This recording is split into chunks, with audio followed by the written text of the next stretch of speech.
Hello, good morning. আবার চলে এসেছি একটা নতুন ভিডিও নিয়ে। তো আজকে বলি, আজকে হচ্ছে আমাদের আবার আউটিং দিয়েছে। সেই জন্য আমরা চলে যাচ্ছিলাম কিছু প্রজেক্টের জিনিসপত্র কিনতে।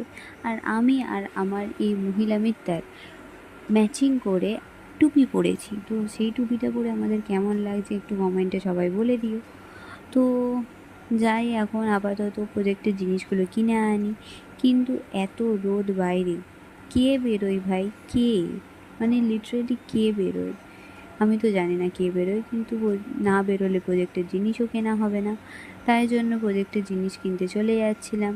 আর এর পাশে একটা লক্ষ্মী মন্দির আছে, যেটা এত সুন্দর, কখনো যদি ঢুকি তাহলে তোমাদেরকে দেখাবো।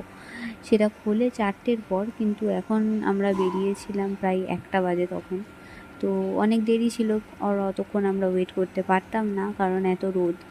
তাই কিছু তাড়াতাড়ি গিয়ে কিছু জিনিসপত্র কিনে নিয়ে চলে যাচ্ছিলাম রুমের দিকে। তার মধ্যে আমরা কিছু খাবার অর্ডার করে দিয়েছিলাম, যেটা আসতে কিছুক্ষণ টাইম লাগতো। তাই একটা দোকান থেকে একটু আংটি, কানের দুল এই সমস্ত কিনে একটু ওয়েট করছিলাম কতক্ষণে খাবার আসবে। তা করতেই দেখি দাদার ফোন চলে এলো, আর আমাদের খাবারও চলে এলো। তো খাবারটা নিয়ে আমরা আবার ওপরে চলে যাচ্ছিলাম লিফটে করে। তো রুমে সমস্ত জিনিসপত্র রাখার পর আমাদের হঠাৎ করে মনে পড়ে যে হোস্টেলে ঢোকার জন্য যে কুপনটা দরকার, আমরা সেই কুপনটাই নিচ থেকে আনতে ভুলে গেছি। তাই আমরা তাড়াতাড়ি করে নিচে যাচ্ছিলাম কুপনটা আনার জন্য। না হলে আমাদের হোস্টেলে সাইন করতে দেবে না, সাইন না করলে আমরা অ্যাবসেন্ট হয়ে যাব। তো সেই জন্য তাড়াতাড়ি করে আমরা নিচে চলে যাচ্ছিলাম কুপনটা আনার জন্য। আর আমরা থাকি 7তলায়, আর 7তলা থেকে বাইরেটা দেখতে ঠিক এই রকম লাগে, কত সুন্দর। কিন্তু বাইরে যা রোদ, উফ! তো তাড়াতাড়ি সমস্ত কাজ কমপ্লিট করে আমরা চলে এসেছিলাম পিৎজা পার্টি করতে, একটা আমার বান্ধবী।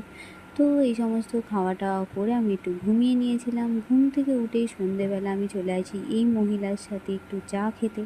তো আজকে আমাদের সন্ধ্যে স্ন্যাক্সে ছিল পাস্তা আর চা। তো সেটা খেয়েই আমি আজকের ভিডিওটা শেষ করলাম। তো আজকের জন্য এটুকুই। টাটা।